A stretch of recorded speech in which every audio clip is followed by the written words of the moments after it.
Welcome to our quick guide on transferring your domain from Squarespace to Showit. In this video, we'll break down the process step by step. First, make sure you have access to both your Squarespace and Showit accounts for a smooth transition. Let's unlock your domain. Go to your Squarespace account, navigate to the settings, and select the domain you wish to transfer. Now, we need your authorization code.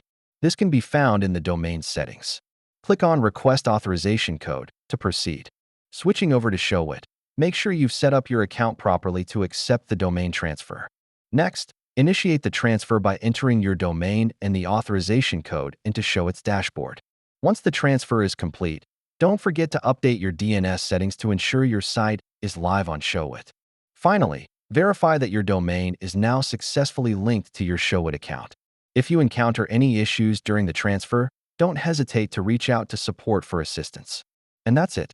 You've successfully transferred your domain from Squarespace to Showit. Happy building!